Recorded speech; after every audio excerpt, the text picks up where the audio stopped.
오늘은 성령 하나님에 대한 말씀을 네 번째 시간이자 마지막으로 제가 살펴보는데, 오늘 성령의 은사에 대한 이야기를 좀 같이 하려고 합니다.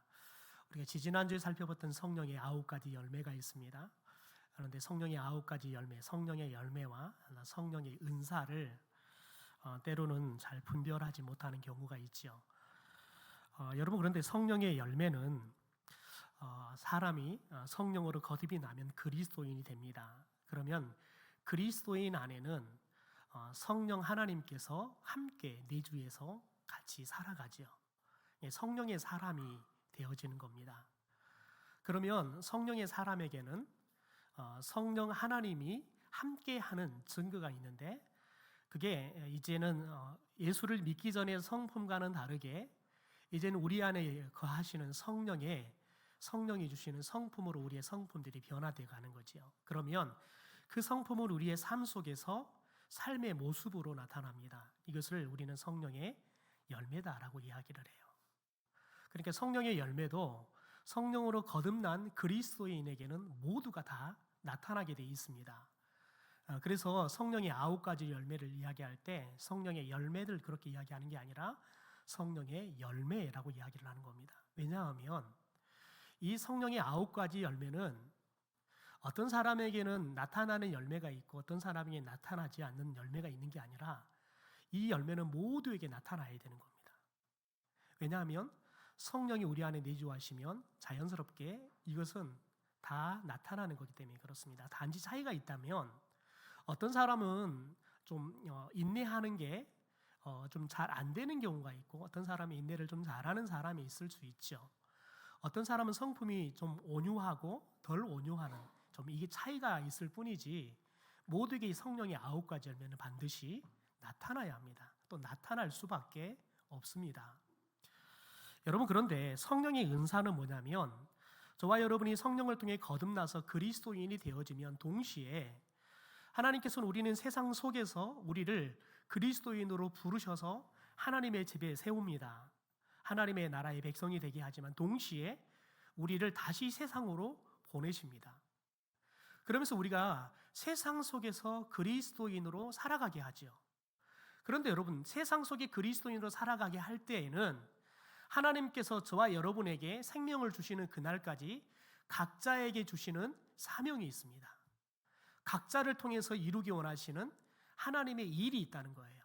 때로는 교회 공동체를 통해서 공동체적으로 이루기를 원하시는 그 교회의 독특한 사역을 주시죠. 그래서 교회마다 교회가 똑같은 것처럼 보이지만 교회마다 모양이, 모습들이 또 추구하는 그런 가치들이 조금씩 다릅니다.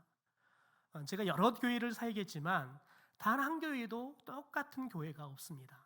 오래된 교회가 또 동시에 대부분 같은 오래된 교회의 전통을 갖고 있지만 대부분 다 다릅니다. 심지어 같은 교회의 비전과 교회의 그런 가치를 같이 나누면서 교회가 생겨나지만 또 교회의 모습들은 다르죠. 왜냐하면 섬기는 지역과 사람들이 다르기 때문에 그렇습니다. 여러분, 그런데 하나님께서는 저와 여러분에게 세상 가운데 보내시면서 하나님의 일을 이루는 비전과 사명을 주시는데, 그 사명과 비전을 이루어갈 때 필요한 그런 능력들을 주시는데 바로 그게 은사입니다. 여러분, 그러니까 성령의 열매나 성령의 은사는 모든 그리스도인들에게 주시는 겁니다. 모든 그리스도인들이 그래서 다 가지고 있다는 겁니다. 그런데 여러분, 특별히 우리가 성령으로 거듭나서 성령의 열매를 맺는 삶도, 더 나아가서 저와 여러분이 이제는 하나님의 사람으로 세상 가운데 하나님이 각자에게 맡기신 사명들을 이루며 살아가는 삶을 살아가는 여러분, 그런 모습 속에서 주시는 여러분 성령의 특별히 은사도 여러분 공통점이 있습니다. 그건 뭐냐면, 저와 여러분이 무언가를 더 받을 만한 조건이 있기 때문에 주시는 게 결코 아니라는 겁니다. 전적인 하나님의 은혜로 주시는 거지요. 그래서 성경을 보면 하나님의 뜻대로 주신다라고 이야기해요. 하나님이 하나님의 뜻을 따라서 각 사람에게 주시는 거예요. 그러니까 여러분, 성령의 열매도 그렇고 성령의 은사도 하나님의 은혜로 주어지는 선물이라는 겁니다. 특별히 더군다나 은사는 여러분 하나님이 전적인 은혜로 주시는 겁니다. 왜냐하면 저와 여러분에게 하나님께서 세상 속에 그리스도인으로 살아가는 사명을 주시는 것도 하나님의 은혜로 저와 여러분에게 주신 특권이고, 그래서 그 특권을 가지고 저와 여러분이 주님이 주시는 사명을 이루어가는 삶도 하나님께서 주시는 전적인 은혜이기 때문에 그 일들을 감당할 수 있도록 주시는 은사 또한 하나님께서 전적인 은혜로 주시는 거라는 거예요. 그래서 어떤 사람에게는 다양한 은사가 있을 수 있어요.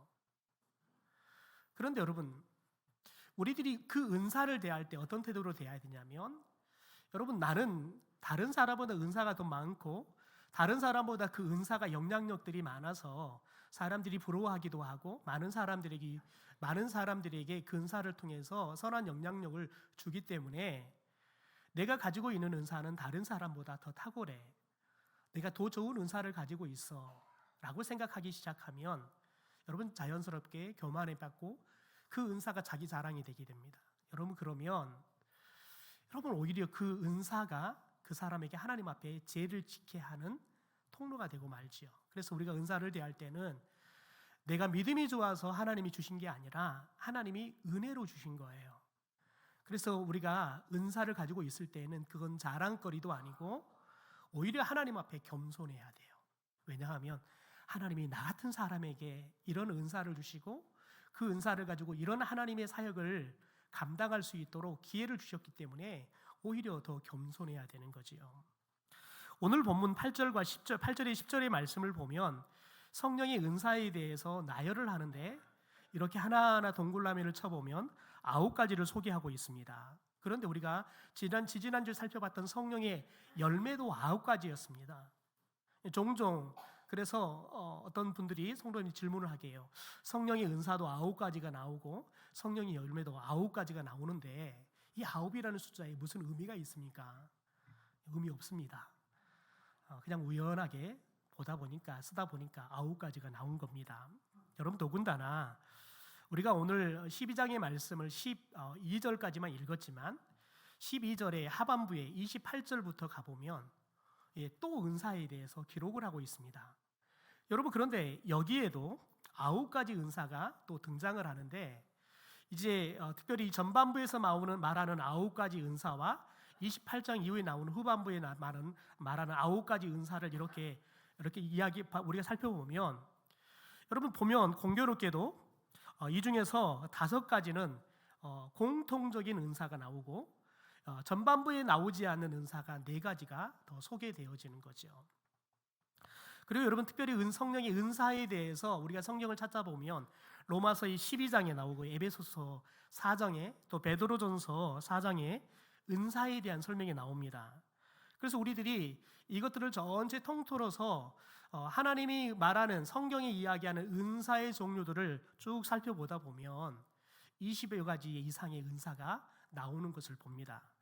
그러니까 여러분 우리는 이걸 통해서 무엇을 깨닫냐면 은사의 가지수가 중요치 않다는 거예요. 여러분 단지 지금 성경에서 기록할 때 그 교회에 나타나는 은사가 그런 거였다는 거예요. 더 수많은 은사들이 각 사람 가운데 나타날 수 있습니다. 그런데 성경에 기록할 때 이제 꼭 필요한 은사들만 기록을 한 거지 성경이 기록한 은사만이 절대적이다 생각해서는 안 된다는 겁니다. 그 외에 수만 가지의 은사도 더 계속해서 많을 수 있습니다. 또 지금까지는 주어지지 않았지만 또 새로운 역사가 시작이 되어지면서 성령님은 또 다른 은사를 주실 수 있습니다. 왜냐하면 새로운 시대가 시작이 되어지면 그 시대 속에서 하나님께서 또 새로운 사역을 해야 되는데 그때 필요한 또 다른 은사가 필요하기 때문에 그렇지요. 여러분 가령 예를 들면 여러분 80년대만 하더라도 컴퓨터를 거의 보통의 사람들은 다루지를 않았지요. 그러나 90년대에 들어오면서 대부분의 이제 특별히 대학생을 중심으로 해서 컴퓨터를 일상적으로 쓰기 시작하죠. 여러분 그러면 그 80년대는 대부분의 사람들이 컴퓨터에 대한 특별한 은사가 필요 없었습니다. 그런데 이제는 목회자들은 컴퓨터를 하지 않으면 목회를 할 수 없는 시대가 돼버렸습니다. 그러니까 하나님께서 이 시대에 맞게 컴퓨터를 잘 다루는 은사를 또 주셔야 되는 거지요. 그래야지만 하나님께서 이 시대에 맞게 목회를 감당하는 거지요. 또 코로나 이후에 목회자들에게 절대적으로 요구됐던 게 뭐냐면 이 영상을 만들 수 있어야 되는 거예요. 왜냐하면 우리가 코로나를 거치면서 우리가 함께 모여서 예배당에서 예배를 드릴 수 없으니까 영상을 만들어서 보내거나 아니면 영상을 생중계로 유튜브나 여러 가지 매체를 통해서 보낼 수 있어야 돼요. 근데 그건 누구나 할 수 있는 게 아니라 또 거기에 특별한 은사를 가진 사람들이 할 수 있는 겁니다. 그래서 그런 은사를 가진 사람들이 또 아주 교회에서 중요한 역할을 하게 되었죠. 그래서 목회자를 뽑을 때 코로나 이후에 영상 전문가를 뽑는다. 이렇게 목회자를 뽑을 때 조건이 붙는 것들을 청빙 광고를 보면 보게 되어지죠.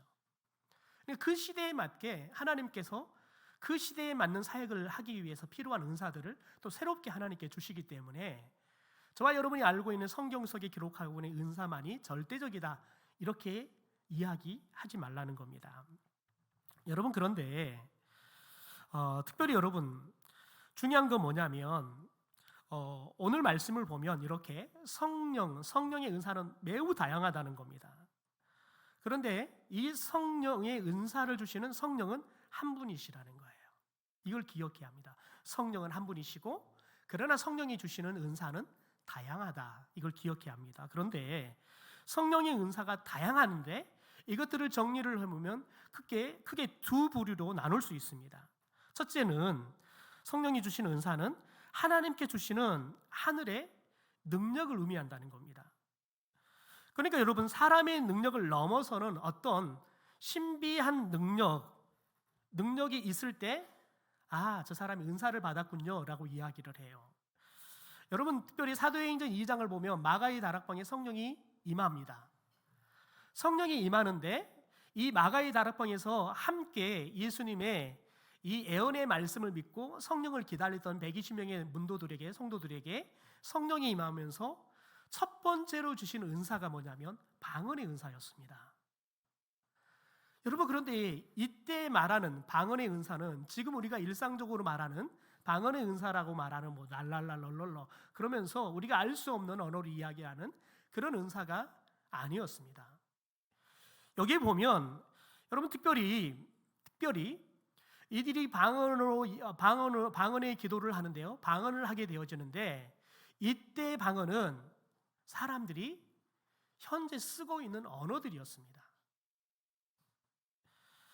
여러분 단지 갈릴리 바다에서 고기를 잡던 어부를 하던 이 제자들은 자기들이 쓰는 언어 외에 다른 사람들이 쓰는 언어를 배울 필요도 없었고 배워야 할 기회도 없었습니다. 여러분 그런데 이 사람들이 성령이 그들 가운데 임재하면서 방언의 은사를 받으니까 자신들이 한 번도 배우지도 못했고 쓰지도 않았던 언어를 그냥 말하게 되는 거예요. 그 언어를 통해서 하나님의 큰 일에 대해서 듣는 사람들에게 전하는 일들을 하는 겁니다. 그래서 특별히 예루살렘에 올라왔던 다양한 언어를 쓰는 사람들이 예루살렘에 올라왔다 이들을 봤는데 이들이 갑작스럽게 자기들이 쓰고 있는 언어로 이야기를 하는 거예요. 그런데 그들이 이야기를 듣는데 놀라운 건 뭐냐면 이들이 성령이 오기 전에는 그들이 쓰는 언어만을 썼는데 갑자기 자기들이 언어 외에 못하던 사람들이 지금 듣는 사람들이 쓰는 언어로 이야기를 하는 거예요. 근데 이 사람들이 들어보니까 하나님의 큰 일에 대해서 이야기를 하고 있다는 거예요. 여러분 그래서 다양한 곳에서 왔던 다양한 언어를 쓰고 있던 사람들이 그 이야기를 듣고 이 사람들이 방언으로 이야기하는 것을 듣고는 다 놀라 당황했다라고 이야기해요. 그러면서 뭐라고 말하냐면 우리가 다 우리의 각각의 언어로 하나님의 큰 일을 말하는 것을 듣는도다. 그러면서 이렇게 말합니다. 서로 이 어찌된 일이냐라고 이야기해요. 아니 이 사람들은 지금 우리 말을 모르는 사람들인데 아니 갑자기 우리가 사용하는 말로 이렇게 우리가 알아먹을 수 있도록 하나님의 큰 일에 대해서 이렇게 말하는 것이 도대체 어찌된 일이냐. 우리 말을 배우지도 않는 사람들이 우리 말을 이렇게 하게 되는 게 도대체 어떻게 이런 일들이 일어날 수 있느냐 놀랐다는 거지요. 여러분, 이렇게 제자들에게는 자신들이 가지고 있지 않았던 능력이 성령이 임하면서 성령께서 은사로 방언을 주니까 나타나는 겁니다. 그러니까 은사는 이렇게 사람이 가질 수 없는, 하나님이 주실 수 있는, 하나님만이 주실 수 있는 능력이 나타나는 것, 그것을 은사라고 이야기를 하는 거지요. 여러분, 그런데 우리가 오해하지 말아야 할 게 있습니다. 그것은 뭐냐면, 우리는 지나치게 이 성령의 은사의 현상에 대해서만 너무 집중한다는 거예요. 여러분, 가령 예를 들면 이러는 겁니다. 특별히 은사 중에 다양한 은사가 있어요.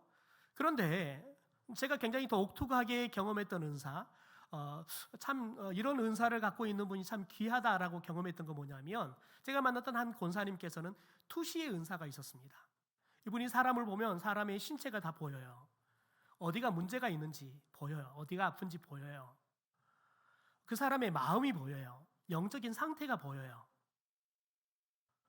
여러분, 그러면 자기들이 전혀 알 수 없는 문제들을 정확하게 이야기를 하고 자기의 마음에 대해서 이야기를 하면 사람들은 그 권사님이 투시의 은사에 대해 집중해요. 그리고는 자꾸 이제 그 권사님한테 와요. 나중에 그럼 어떻게 되냐면, 점을 보러 점쟁이한테 가던 버릇을 이제 그 권사님한테 하게 되는 거예요. 왜냐하면 그 권사님이 투시의 은사를 가지고 자기들에게 이야기해주는 그런 현상에 대해서만 관심을 갖기 때문에 그렇습니다. 여러분, 그러면 어떤 문제가 생기냐면, 그 은사를 주는 성령에 대해서는 관심이 없고 자기들에게 그런 은사를 통해서 그런 자기들의 궁금증을 해결해주는 사람에 대해서 집중하게 돼요.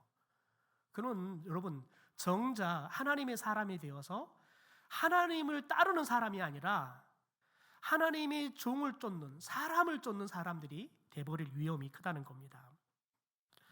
여러분, 오늘 본문 1절에도 보면 사도 바울이 고린도 교회 성도들을 위해서 성도들을 향해서 이렇게 말합니다. 형제들아, 신령한 것에 대하여 나는 너희가 알지 못하기를 원하지 않는다라고 이야기해요. 그러니까 신령한 것에 대해서, 하나님이 신령한 은사에 대해서 너희들이, 성령의 사역에 대해, 성령의 역사에 대해서 너희들이 알기를 원한다는 거예요. 여러분, 그런데 고린도 교회 성도들은 그들이 예수를 믿기 전에 어떤 사람들이었냐면 우상을 숭배했던 사람들입니다. 여러분, 그런데 이들이 섬기는 우상을 숭배하는 방식은 뭐였냐면, 여러분, 주로 그들이 우상을 숭배하러 올라가서 우상에게 제사를 드릴 때, 특별히 그 제사를 드리는 가운데 그 제사가 타락하기 시작하면서 특별히 마약 성분이 있는 풀이나 꽃들을 태워서 정신이 몽롱하게 하고 또 항울경을 경험하고, 때로는 그것이 너무 심해서 한청이나 한상을 보는 그런 증상들을 경험하게 되어져요. 여러분, 그러다 보니까 이것들이 중독이 되고 하다 보니까 이들이 우상을 숭배하면서 이것을 굉장히 즐겼단 말이지요. 여러분, 그런데 이제 예수를 믿게 되었단 말이에요. 여러분, 그런데 이런 것을 한번 경험하고 예수 그리스도를 믿고 바른 믿음으로 돌아오는 사람들이, 여러분, 자칫 잘못하면 다시 예전의 그런 경험들을 예수를 믿으면서도 하게 되어져요. 여러분, 우리가 잘 아는 1992년도에 다미선교회라는 이단들을 우리는 잘 알죠. 국가적인 문제가 됐던, 여러분, 그들이 예언했던 날에 정작 예수님은 오지 않았습니다. 그래서 그들의 교주가 이야기했던 예수님이 오신다는 예언이 가짜였다는 걸 알지요. 더군다나 자신들의 교주는 자기들이 이제 예수님이 오시기 때문에 재산들을 다 교회에다 바쳤는데, 그것을 가지고 교주는 오실 예수님을 맞을 준비를 하는 게 아니라 정작 자기는 땅을 사고 집을 사고 그러면서 여기서 마치 영원히 살 것처럼 그렇게 하는 모습들이 나중에 다 들통이 났지요. 여러분, 그러면 그 사람들이 다미선교회를 빠져나와서 이제 건강한 교회에 들어와서 건강한 신앙생활을 할 것 같지만 그렇지 않습니다. 그들이 또 다른 이단들을 만드는 거예요. 왜냐하면 거기에 한번 빠꾸 중독이 되면 결코 건강한 신앙생활로 돌아오기 어렵기 때문에 그렇습니다. 여러분, 그렇게 지금 고린도 교회 성도들이 그랬습니다. 여러분, 그래서 고린도 교회 가운데 성경이 등장하는 다른 어떤 교회들보다 가장 많은 은사를 성령을 통해서 받게 되어집니다. 여러분, 그런데 사도 바울이 그렇게 이야기하는 겁니다. 그렇다 너희들이 성령을 통해서 이런 성령의 은사를 경험하고 그런 은사를 통해서 때로는 이렇게 투시의 은사가 있기도 하고 예언의 은사가 있기도 하고 때로는 몸을 치료하는 그런 치유의 은사가 있기도 하고 귀신을 내어쫓는 축사의 은사가 있기도 하다. 그런 신령한 현상에 대해서 너희들이 알았으면 좋겠다는 거예요. 왜냐하면 성령이 오면서 나타나는 현상이기 때문에. 여러분, 그런데 중요한 건 뭐냐면 그 현상에만 너무 집중하지 말라는 거예요. 여러분, 우리들이 성령의 역사를 통해서 우리가 성령을 쫓는 삶을 살아가는데, 여러분, 가장 중요한 거, 성령의 열매도 그렇고 성령의 은사도 여러분 우리가 깊이 생각하고 사모하는 것은 매우 중요합니다. 그러나 여러분, 성령의 열매나 성령의 은사나 여러분 우리가 반드시 전제되어야 할 게 있습니다. 그것은 뭐냐면, 여러분, 이런 성령의 역사에 있어서 가장 중요한 건 뭐냐면, 성령이 우리에게 오면 가장 먼저 나타나는 가장 확실한 성령이 우리 가운데 임재한다는 증거는 뭐냐면, 저와 여러분이 예수 그리스도가 나의 구주라는 신앙 고백이 있다는 거예요. 성령이 오면 저와 여러분이 예수 그리스도가 하나님의 아들이고 나의 죄를 위해 십자가에 죽으심으로 나를 죄로부터 사망으로부터 구원해 주시는 구주라는 이 진리가 깨달아지고 믿어지는 거예요. 그래서 오늘 3절의 하반절에 보면 성령으로 아니하고는 누구든지 예수를 주라 할 수 없다라고 이야기해요. 여러분, 그러니까 우리에게 성령에 대해서 이야기하면 이것이 반드시 전제가 돼야 돼요. 여러분, 이것이 전제가 되지 않으면 아무리 성령의 열매가 나타나고 성령의 은사가 나타난다 할지라도 여러분, 그 사람에 대해서 우리들이 의심해 봐야 돼요. 왜냐하면 기독교에만 성령의 은사들이 여러분 나타난 게 아니에요. 타 종교에도 방언이 있고요, 타 종교에도요 환상을 보고요, 타 종교에도요 기도하면 병자가 낫는 역사들이 나타나요. 그러니까 여러분, 그런 현상들이 나타나면 다 성령의 은사다 말하면 안 된다는 거예요. 여러분, 그래서 우리가 나에게 나타나는 어떤 은사가 있는지 분별하기 이전에 가장 먼저 해야 할 것은 뭐냐면, 예수님은 나의 구주입니다. 이 신앙 고백이 있어야 돼요. 이 신앙 고백이 있을 때 우리 안에 누가 계신다는 거예요? 성령이 내주에 계신다는 거예요. 성령이 내주에 계신 뭐가 나타나요? 성령의 열매도 나타나고 오늘 이야기하고 있는 성령의 은사도 반드시 나타나게 되어 있는 겁니다. 여러분, 그런데 우리가 지난주에 성령의 특별히 열매에 대한 이야기를 하면서 그중에 겸손에 대한 이야기를 했어요. 여러분, 그런데 이 겸손이 이야기 어떤 거냐면, 여러분, 반드시 내 위에 성령 하나님이 계신다는 고백이 있어야 돼요. 여러분, 그럴 때 우리에게 지금 있는 믿음의 고백, 성령의 열매, 은사들은 그 성령이 나에게 은혜로 주신다는 믿음이 있을 수 있어요. 그래야지만 저와 여러분이 결코 이 은사 때문에, 열매 때문에 교만하지 않고 저와 여러분이 하나님을 떠나버리는, 하나님 앞에 또 다른 영적인 죄를 범하는 여러분 그런 위험을 막을 수 있기 때문에 그래요.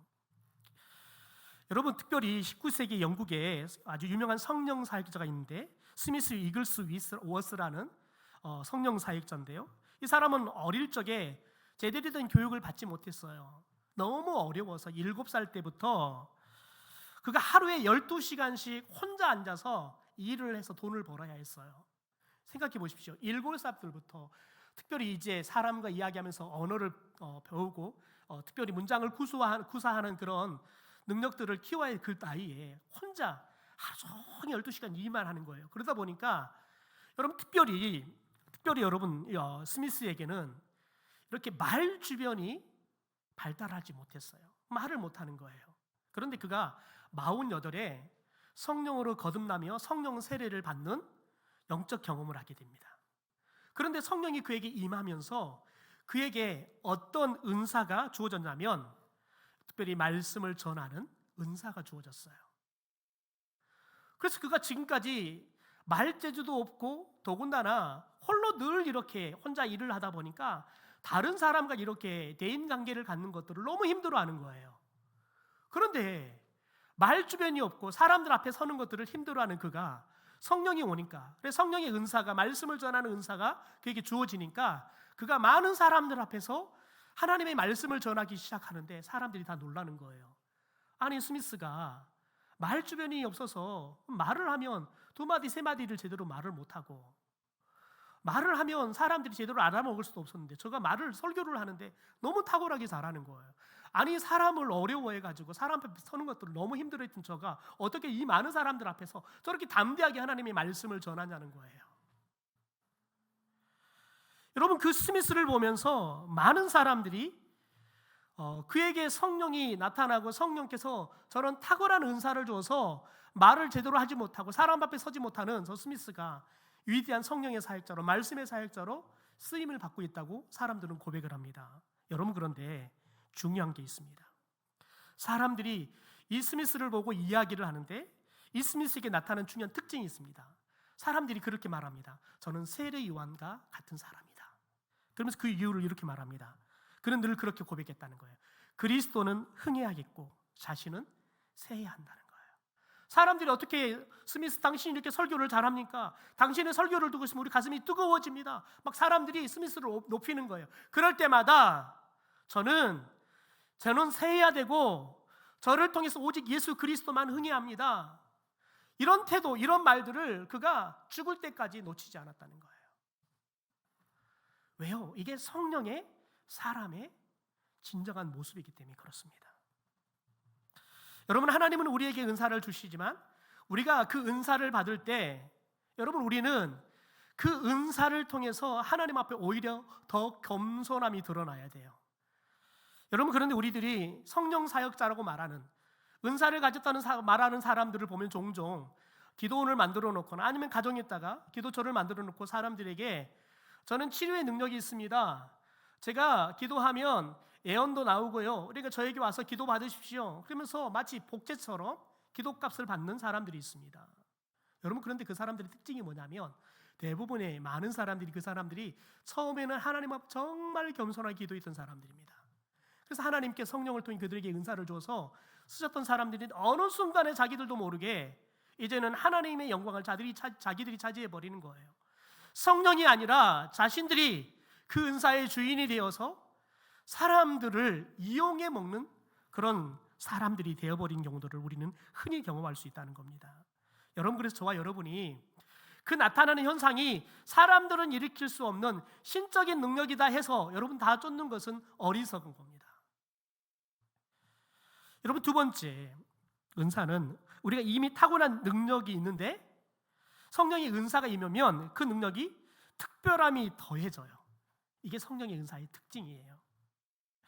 17세기 영국의 총교도의 신학자였던 존 오웬이라는 목사님께서 이 성령의 은사에 대해서 이렇게 정의를 합니다. 하나는 인간 지성의 모든 능력과 기능을 뛰어넘는 것이다. 그러니까 은사는 인간이 갖고 있는 지성의 모든 능력이나 기능들을 뛰어넘는 그런 기능이 있다는 거예요. 두 번째는 인간의 지성의 기능을 비상하게 하는 능력을 갖고 있다. 조금 전에 이야기했던 우리가 가지고 있는 능력인데 성령의 은사가 부어지니까 이 능력이 더 탁월해지는 거죠.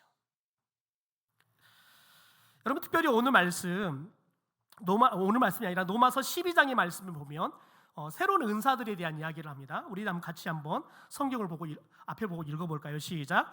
우리에게 주신 은혜대로 받은 은사가 각각 다르니 혹 애언이면 믿음의 분수대로, 혹 섬기는 일이면 섬기는 일로, 혹 가르치는 자면 가르치는 일로, 혹 이루하는 자면 이루하는 일로, 구제하는 자는 성실함으로, 다스리시는 자는 부지런함으로, 공유를 베푸는 자는 즐거움으로 할 것이니라. 여러분, 그런데 특별히 여기서 말하는 은사 중에 애언은 뭘 말하냐면 미래에 대한 이야기를 하고 마는데 성경에서 말하는 애언은 하나님의 말씀을 전하는 걸 말하는 겁니다. 그러니까 하나님의 말씀을 전하는 걸 우리는 설교라 그러죠. 그러니까 이 설교의 은사는 많은 경우 목사들이 이 설교의 은사를 받기도 하죠. 또 평신도 중에서 설교 은사를 받아 설교를 잘하는 사람이 있기도 하지요. 여러분, 그런데 그 다음부터 등장하는 섬기고 가르치고 이루하고 구제하고 다스리고 공유를 베푸는 것, 여러분, 이것은 평범한 사람 누구나가 다 가지고 있는 겁니다. 여러분, 다스리는 거 어린아이들도 갖고 있습니다. 우리 어린이집 가보면 여러분 나이가 조금 한 살을 더 먹은 형아가 여러분 이제 우리 예배 드립시다 그러면 말 안 듣는 동생 이렇게 앉혀요. 너 앉아라. 여러분 그러면 선생님이 이야기하는 것보다 자기보다 한 살 많은 형이 이야기하면 말을 더 잘 들어요. 여러분 아이에게도 다스리는 은사가 있는 거예요. 아이를 낳으면 대부분의 부모님들은 다 자녀를 다스리는 은사가 있는 겁니다. 근데 여기는 그러니까 평범한 사람이 누구나 다 가질 수 있는 은사입니다. 여러분 그런데 성령 하나님께서 이것들을 위해 필요에 따라서 성령의 능력, 성령의 은사를 더하는 거예요. 그러면 여러분 가르치는 능력이 더 탁월해져요. 제가 그분의 이름을 말하지는 않겠습니다.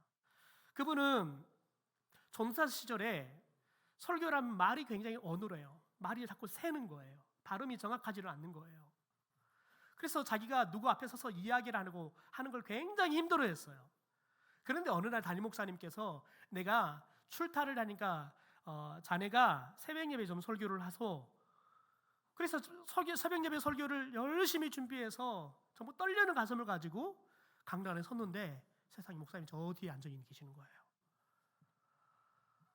그러니 이 원고가 하나도 보이질 않는 거예요. 말을 하는데 평상시는 말은 바람이 더 세고 덕고에 갖고 무슨 설교를 한 줄을 모르고 내려왔어요. 근데 그 다음 줄이 됐는데 예배가 다 끝났는데 목사님 부르는 거예요. 그리고는 종이 한 장을 주는 거예요. 그러면서 이렇게 말하는 거예요. 웅변학원 수강증이라는 거예요. 그래서 내가 웅변학원 수강증 6개월짜리 끊어왔으니까 웅변학원 가서 이 말하는 것을 가서 배우라는 거예요. 그래서 목사님이 끊어준 웅변학원 이 수강증을 가지고 웅변을 6개월 동안 배운 거예요. 발음하는 걸 배웠어요. 여러분 그런데 그분이 그 간증을 할 때 제가 그분 나이가 70이 다 됐어요. 여전히 바람이 새요. 발음이 샌다고요. 여러분 그런데 놀라운 거 뭐냐면 그렇게 배우고 설교를 하는데 하나님께서 자기가 아무리 노력해도 안 되는 건 안 되는 게 있더라는 거예요. 좀 나아지긴 나아지지만 안 되는 게 있더라는 거예요. 그런데 놀라운 거 뭐냐면 목사님이 6개월 끊어줬는데 간절하잖아요. 하나님 저 목사님이 더 비싼 돈 들여 끊어줬는데 저 나아져야 됩니다. 기도하면서 하는데 놀라운 거 뭐냐면 그렇게 조금은 나아졌는데 완전히 고쳐주지는 않았는데 자기가 정말 간절하게 하나님께 기도하면서 웅변학원을 다니는데 재밌는 거 뭐냐면 자기의 발음은 그렇게 탁월하게 좋아지지는 않는데 설교를 하는데 성도들이 반응이 탁월하게 변하더래요. 성도들이 설교의 은혜를 받기 시작하는 거예요. 여러분 그분이 은퇴하기 전에 3만이 넘는 교회를 만들었습니다. 그래서 그분을 말로만 듣다가 초대해갖고 설교를 들으면 사람들이 처음에 다 의아해요. 에이? 말도 알아먹을 수가 없네. 어떻게 저분이 저런 설교를 가지고 저렇게. 그런데 여러분 마지막 부흥회를 해야 할 때 대부분이 사람들이 뭐라고 고백하냐면 저분의 설교 속에 하나님의 임재와 말씀을 경험했다는 거예요. 바로 성령이 은사를 부어주신 거예요. 여러분 은사를 부어주니까 그분이 발음이 여러분 명확하지는 않았지만 열심히 노력했지만 거기다 성령의 은사가 더해지니까 여러분 그 설교가 더 타고난 은혜가 부어지는 거지요. 여러분 저와 여러분이 다른 사람을 불쌍히 여겼어요. 그런데 성령이 구주에 대한 은사를 주잖아요. 그러면 그냥 불쌍한 마음만 갖고 있는 게 아니라 저 사람을 어떻게 도울 건가를 구체적으로 실행하는 능력이 나오는 거예요. 여러분 그러니까 오늘 우리가 이걸 통해 깨닫는 건 뭐냐면 여러분 성령의 은사는 누구에게 주어지느냐? 그리스도인은 누구나에게 다 주어진다는 거예요. 그런데 성령의 은사가 오면 평범했던 은사, 대접하는 은사들, 여러분 은사들이 더 탁월해진다는 거예요. 저는 우리 성도님들이 세월이 가면 갈수록 여러분이 가지고 있는 삶의 모습들이 더 탁월해지기를 원합니다. 다른 사람에게 더 감동을 줄 수 있게 되기를 소망합니다. 여러분 이렇게 모든 성도에게 하나님의 은사는 주어져요. 여러분 그런데 알아야 돼요. 성령의 은사가 나타난다고 해서 그러면 기적 같은 일이 나타나냐? 아닐 수도 있어요. 여러분 세례 요한하면 성령이 누구보다 충만했던 사람 아닙니까? 엄마 뱃속에서부터 성령이 충만했던 사람이에요. 여러분 그런데 세례 요한은 놀라운 거 뭐냐면 그가 사역하면서 그가 목이 잘려 죽을 때까지 그가 예수님을 위해서 여러분 말씀을 전하고 세례를 주는 일을 했지만 한 번도 기적 같은 일들이 일어나지를 않았어요. 요한복음 10장 41절에 보면 이렇게 말합니다. 많은 사람이 왔다가 말하되 요한은 아무 표적도 행하지 아니하였으나. 여러분 세례 요한은 아무런 표적 기적 같은 뭐 사람이 낳고 이런 일들이 일어나지 않았어요. 그러나 여러분 성령이 누구보다 충만했던 사람이라고요. 여러분 하나님께서는 모든 성도에게 은사를 주십니다. 오늘 11절 말씀에 보면 이렇게 말하죠. 이 모든 일은 같은 한 성령이 행하사 그의 뜻대로 각 사람에게 나누어 준다라고 말해요. 또 베드로전서 4장 10절에 보면 각각 은사를 받은 대로 하나님의 여러 가지 은혜를 맡은 선한 청지기 같이 서로 봉사하라라고 이야기해요. 여러분 그런데 이 말씀을 쉬운 성경으로 보면 이 말씀을 이렇게 번역합니다. 하나님께서는 여러분 모두에게 성령의 선물을 허락해 주셨습니다. 여러분 우리 모두 그리스도인 모두에게 성령의 은사를 허락해 주셨다는 거예요. 그러므로 여러분 저와 여러분이 성령으로 거듭난 진정한 그리스도인이라 그러면 하나님이 주신 은사가 최소한 한 가지 이상은 있을 줄 믿습니다. 보니까 여러분이 확신이 안 할 줄 알았어요. 아멘이 적어요. 성령은 여러분에게 은사를 한 가지 이상 주셨습니다. 그래야 제 마음이 그 다음에 질문이 중요해요. 여러분, 그럼 여러분은 어떤 은사를 받으셨습니까? 여러분은 어떤 은사를 받으셨습니까? 여러분 이 질문을 하면 대부분의 그리스도인들이 잘 모른다 그래요. 교회 안에 특별한 재능을 가진 사람 빼놓고는 저는 뭘 받았는지 모르겠어요. 저는 안 받은 것 같아요 라고 이야기해요. 여러분 그래서 혹자는 성령의 은사는 하나님께 구하는 것이 아니라 이미 우리 가운데 주신 은사를 찾는 것이다, 발견하는 것이다 라고 이야기해요. 왜냐하면 성령은 저와 여러분이 거듭난 동시에 우리들이 그리스도인으로 특별한 사명을 가진 삶을 살게 하셨어요. 그러면 그 사명을 감당할 수 있도록 뭘 주신다고요? 은사를 주세요. 그러니까 이미 우리에겐 최소 나에게는 몇 개 이상의 은사가 있다고요? 몇 개 이상의 은사가 있어요? 몇 개는 있다고요? 한 개는 있다고요. 그런데 우리들은 은사가 뭐인지를 몰라요. 그 말은 뭐냐면 우리가 하나님의 일을 할 때 하나님이 주신 은사를 가지고 안 하고 있다는 말이에요. 때로는 하고 있는지 그게 은사인지를 모를 수 있어요. 그러나 여러분 기억해야 합니다. 저와 여러분에게 성령은 은사를 몇 개 이상을 반드시 주신다. 고백합시다. 하나님은 성령을 통해서 나에게 성령의 은사를 주셨습니다. 여러분 그러면 왜 은사를 주셨을까요? 오늘 간단하게 두 가지만 살펴보겠습니다. 성령의 은사를 주신 이유는 뭐냐면 여러분 특별히 성령의 은사를 주시는 이유가 뭐냐면 성도들을 세우고 공동체의 유익을 위해서 주시는 겁니다. 우리 7절의 말씀을 쉬운 성경으로 같이 한번 읽어볼까요? 자막입니다. 시작. 성령께서 각 사람에게 나타나신 것은 공동의 이익을 얻게 하려는 것이다. 성령이 우리에게 은사를 준 것은 공동의 유익을, 다시 말해 공동은 교회 공동체를 말하는 겁니다. 여러분 그런데 특별히 우리가 방언의 은사만 좀 간단하게 살펴봤으면 좋겠는데요. 여러분 방언의 은사를 우리에게 주시는데 보면 두 가지의 입장이 있습니다. 하나는 방언의 은사는 하나님 왜 주냐?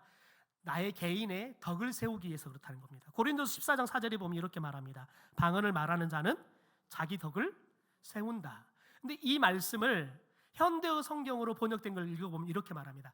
자기의 영성을 더욱더 성장시키기 위해서 방언의 은사를 준다는 거예요. 왜냐하면 방언으로 기도하면 내가 하나님 앞에 더 깊이 있게 기도할 수 있어요. 더 길게 기도할 수 있어요. 그 말은 뭐냐면 저와 여러분이 하나님과 개인적으로 영적인 관계를 더 깊이 있게 오랜 시간 갖게 되어지면 우리의 영성이 자연스럽게 성장하게 되어져요. 두 번째 이유는 교회 공동체의 유익을 위해서 방언의 은사를 주신대요. 여러분 특별히 그래서 사도 바울은 이렇게 말합니다. 고린도서 14장 19절에 보니까 세 번역입니다. 그러나 나는 교회에서 방언으로 10,000마디를 말하는 것보다 알아들을 수 있는 언어로 5마디를 말하기를 원합니다. 바울도 여러분 방언의 은사가 있었어요. 그런데 중요한 건 뭐냐면 방언의 은사가 통변의 은사가 없으면 말을 해놓고 이게 무슨 의미인지를 못 알아먹어요. 통변을 할 수 있어서 의미를 모르고 그래서 교회 공동체의 그 의미를 설명할 수 없다 그러면, 그래서 10,000마디의 방언보다는 차라리 알아들을 수 있는 5마디의 말을 하는 것이 공동체의 유익이 있다라고 이야기를 해요. 그래서 고린도서 14장 28절에 보면 바울은 이렇게 말합니다. 만일 통역하는 자가 없으면 교회에서는 잠잠하라. 교회 공동체에서는 방언 기도하지 말라는 거예요. 자기와 하나님께만 말하는 거예요. 개인적으로 기도할 때만 써라는 거예요. 여러분, 한 목사님께서 금요 기도회를 인도하시는데, 기도회를 인도하는데 하나님이 갑자기 목사님을 주장하시면서 기도회를 인도하면 우리 성도님들에게 이렇게 우리 모든 기도합시다 해야 되는데 방언으로 자꾸 기도회를 인도를 하게 하더라는 거예요. 그런데 방언 기도를 하게 하시는데 일정한 방언 기도를 계속해서 하나님께서 반복시키더라는 거예요. 그런데 이 목사님에게는 통역의 은사가 없었어요. 이 무슨 의미인지를 모르고 몇 주를 하고 있었습니다. 그런데 몇 주 후에 그 교회에서 파송한 선교사님께서 금요 기도에 오셔 선교 보고를 하고 말씀을 전하는 주간을 시간을 가졌습니다. 선교사님 말씀을 전하고 내려가서 목사님이 다시 기도회를 인도하는데 그날도 여전히 하나님께서 방언으로 목사님을 기도회를 인도하게 하시는 겁니다. 그런데 한참 기도회를 인도하고 있는데 선교사님께서 올라오셔서 목사님의 손을 잡는 거예요. 그래서 목사님이 눈을 떠보니까 목사님 잠깐 기도를 멈추시면 좋겠습니다 요청하는 거예요. 그래서 목사님이 기도회를 인도하다가 멈췄어요. 선교사님 마이크를 잡고 이야기하는 거예요. 목사님이 방언으로 기도하는데 제가 그게 무슨 의미인지 번역이 됩니다. 지금 목사님이 방언으로 하고 있는 말은 제 선교지의 나라에 쓰고 있는 언어입니다. 선교지에서 쓰고 있는 언어로 목사님 방언하고 있었던 거예요. 근데 목사님은 그게 무슨 말인지를 몰랐던 거지요. 근데 선교사님은 본인이 알고 있는 언어니까 목사님이 무슨 말을 하고 있는지를 안 거예요. 그래서 목사님을 통해 하나님께서 성령을 통해서 간구하는 게 뭐였냐면 교회 공동체가 눈물로 기도하라는 거예요. 교회 공동체가 눈물로 기도하라는 거예요. 이 말은 두 가지 의미가 있어요. 첫째는 너희들이 회개하라는 거예요. 두 번째는 너희들이 간절히 기도하라는 거예요. 선교사님께서 목사님이 이 방언 기도에서 통역으로 해주고 목사님과 성도님 다시 기도를 시작했습니다. 그런데 기도를 시작하는데 그 예배당 가운데 성령의 임재가 강력하게 임하기 시작했습니다. 목사님도 성도님들로 각자 기도하고 있던 강단에서 의자에서 다 여러분 무릎을 꿇고는 기도하기 시작하는데 주체할 수 없는 눈물이 터지는 거예요. 목사님도 성도님까지 막 회개하기 시작하는 거예요. 기도 이불이 붓기 시작하는 거예요. 여러분, 그러면서 그 교회가 하나님 앞에 더 순결해져 가는 거예요. 성도 한 사람 한 사람이 회개하면서 삶이 정결해져 가는 거예요. 더 중요한 건 뭐냐면 그 교회 안에 기도의 불이 붙기 시작하면서 날마다 새벽부터 저녁 늦은 시간까지 기도의 사람들이 교회 안에 몰려오면서 끊임없이 기도하는, 여러분 놀라운 기도의 역사가 그 교회 안에 일어나기 시작하면 그 교회가 하나님의 새로운 부흥의 역사를 경험하게 되더라는 거예요.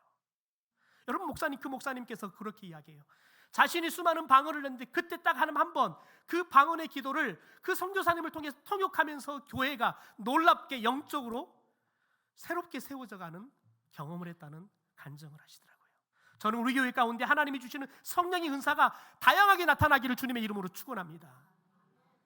여러분, 그런데 중요한 것은 그 성령의 은사를 통해서 저와 여러분이 각 사람을 세워가고 우리 교회를 여러분 예수님의 온전한 몸의 공동체로 건강하게 세워가는데 쓰임받는 은사들이 되기를 주님의 이름으로 축원합니다. 여러분, 그래서 저와 여러분이 바울이 이야기한 것처럼 우리는 더 큰 은사, 더 많은 은사를 사모해야 돼요. 그래서 우리 안에 고린도 교회처럼 다양한 은사가 나타나야 돼요. 그래서 우리 장로님들이 기도해도 병자가 낫고 우리 권사님들이 기도하면 여러분 성도들의 마음이 위로가 받고 우리에게 나타나는 그런 은사들을 통해서 우리 교회 공동체를 물론이고 우리 지역을 전 세계를 섬기는 은혜가 있게 되기를 주님의 이름으로 축원합니다.